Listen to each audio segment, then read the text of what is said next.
Nesse vídeo eu quero te apresentar uma nova forma de encarar a programação e mostrar que existem hoje duas gerações de programadores que estão coexistindo. E que você, provavelmente por não saber a diferença entre elas, possa até estar tomando decisões erradas na tua carreira e te prejudicando. A primeira geração, que eu vou chamar aqui de 1.0, ela é a mais comum, a mais intuitiva. Seriam as pessoas que encaram a programação como uma atividade fim, ou seja, estudam programação para se tornarem desenvolvedores e programadores para depois poderem serem contratados por empresas de tecnologia que vão usar dos seus serviços para desenvolver sistemas. Essa aqui é a mentalidade mais comum e provavelmente você, antes de ter entrado nesse vídeo, deva ter chego aqui com essa ideia. Mas nos últimos anos uma nova geração de programadores tem surgido.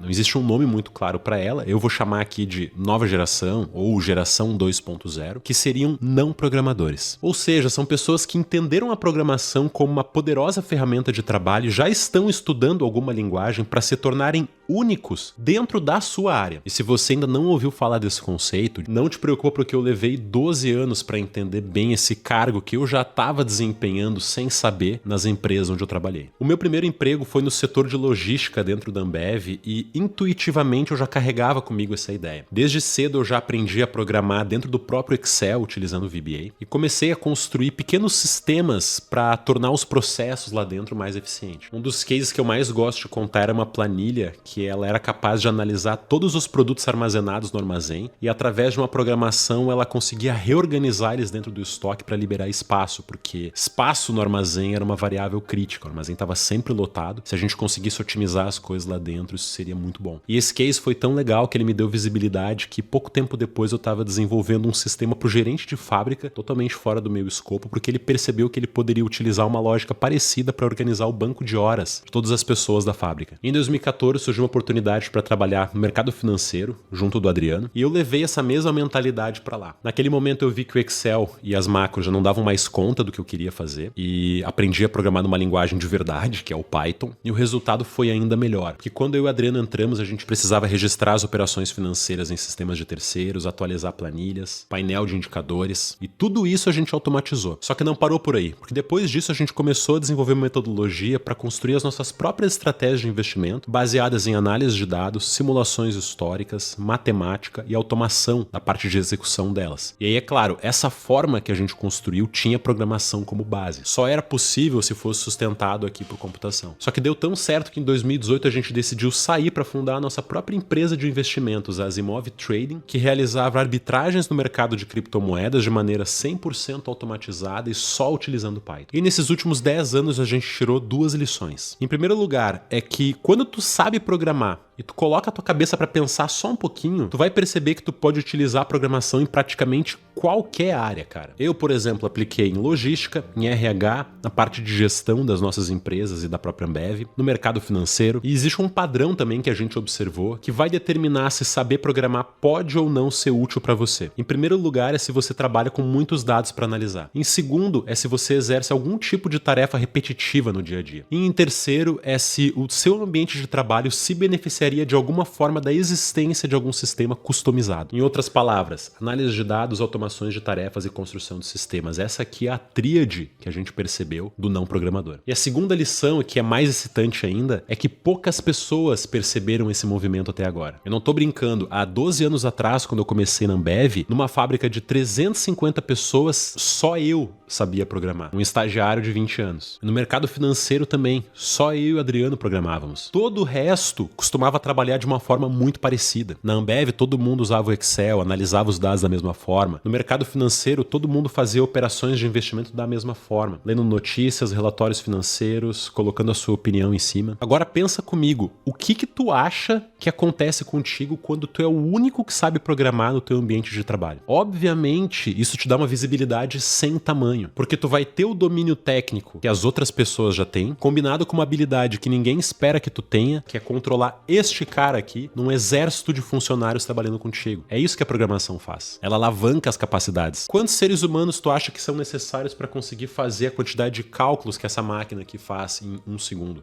por exemplo? Tu sabe a resposta. E quando tu aprende a programar e se torna esse programador 2.0, na tua cabeça vão começar a surgir soluções e inovações para problemas antigos que a tua área já tem, que ninguém mais vai estar enxergando.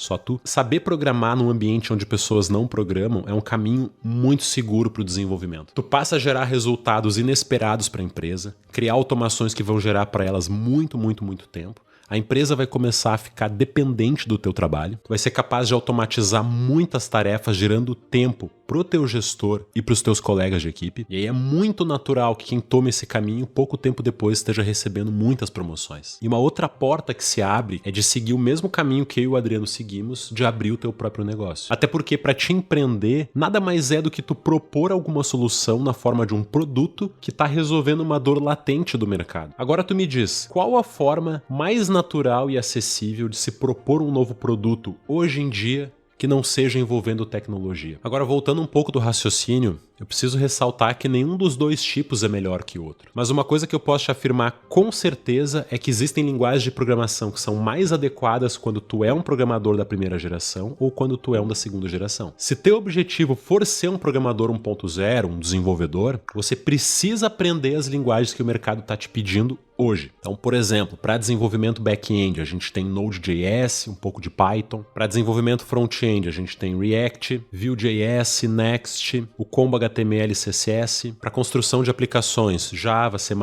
C Sharp. Só que o ponto é que se por algum motivo o mercado disser que tu vai ter que começar a programar escrevendo na pedra, tu vai ter que escrever na pedra. É o mercado que manda na linguagem que tu vai utilizar. Porque o teu papel, acima de qualquer coisa, é ser um construtor de ferramentas. E tu tá vendendo a tua hora de trabalho por código escrito. Agora, se por acaso tu se identificou com a ideia do programador da segunda geração, o programador que usa ela como ferramenta para resolver problemas, é tu quem escolhe a linguagem de programação que tu quer utilizar. E sabe por quê? Porque o mundo real não liga para a ferramenta que tu tá programando. Ele liga para as soluções que tu apresenta. Então, só o que eu posso te dar é uma recomendação pessoal.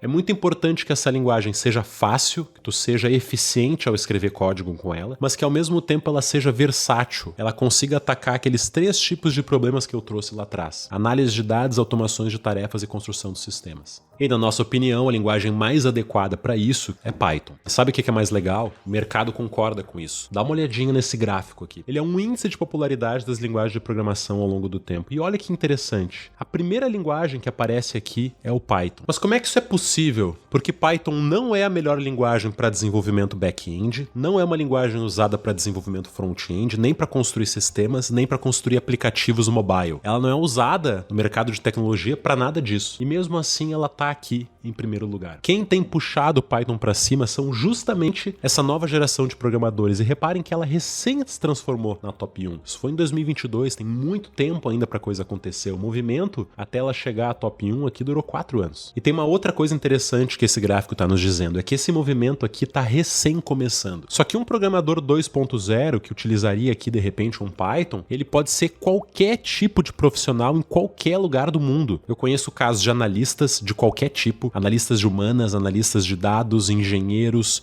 médicos, advogados, pesquisadores de qualquer área, professores, vendedores, gerentes, eu trabalhando no mercado financeiro, cara, qualquer coisa. E aí pode vir a pergunta: legal, Rodrigo, mas como é que eu me torno esse programador 2.0? Eu vou ser bem transparente com vocês. O primeiro caminho que eu indicaria é o mesmo que eu e o Adriano seguimos, que ele é um caminho de fogo, vamos dizer assim. A gente aprendeu com cursos gratuitos na internet, vídeos no YouTube completamente aleatórios, cursos gratuitos ou muito baratos que a gente encontrava por aí, fóruns, livros, execução de código, erro. Foi um processo que ao todo levou 10 anos e ele ainda está em desenvolvimento. E se você quiser seguir nessa jornada, tem sim tudo de graça na internet. Só que a segunda alternativa, e que eu te recomendo, e aqui vem um pitch de vendas, é lá na Asimov Academy. A gente construiu a Asimov com o objetivo dela ser a escola perfeita para o programador da segunda geração. Ela é uma escola 100% em Python para que tu domine esses 3 pilares importantes para o não programador. E a parte mais importante vem agora, para que tu consiga gerar resultados o mais rápido possível. Se tu começar a estudar programação com algum curso baseado na primeira geração, você provavelmente começaria aprendendo todas as bases da computação, inclusive aprender código binário, como é que isso aqui funciona no detalhe, no elétron. Tu vai ter que praticar durante meses meses estudando todos os fundamentos da linguagem antes de começar a construir alguma coisa minimamente útil. E muitas dessas escolas têm uma mentalidade curiosa, cara. Para eles, quanto mais horas de ensino, melhor. E provavelmente tu também acha que isso é uma coisa positiva. Na Asimov a gente tentou inverter essa lógica. Nosso foco é que tu comece a colocar programação em prática o mais rápido possível para já colher os resultados. E galera, não me entendam mal, programar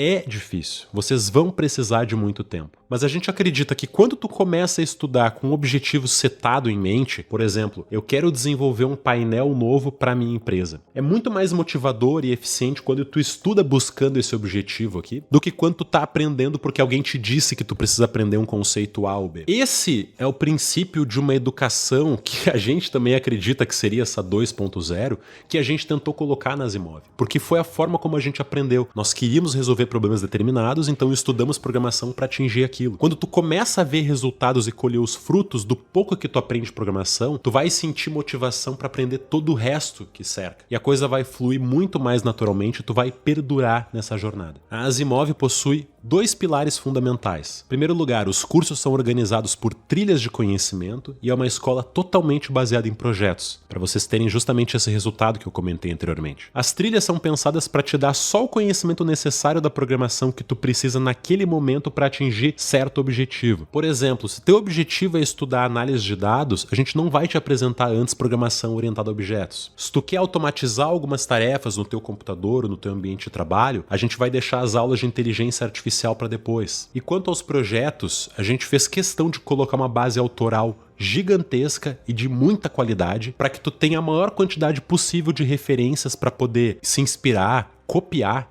literalmente mesmo, copiar, e já sair colocando em prática e dando resultado real e chamando a atenção das pessoas que estão ao redor do teu trabalho. Enquanto na internet, por exemplo, com cursos gratuitos, tu vai encontrar projetos como esse, na Asimov a gente colocou no detalhe, linha a linha, projetos como esse.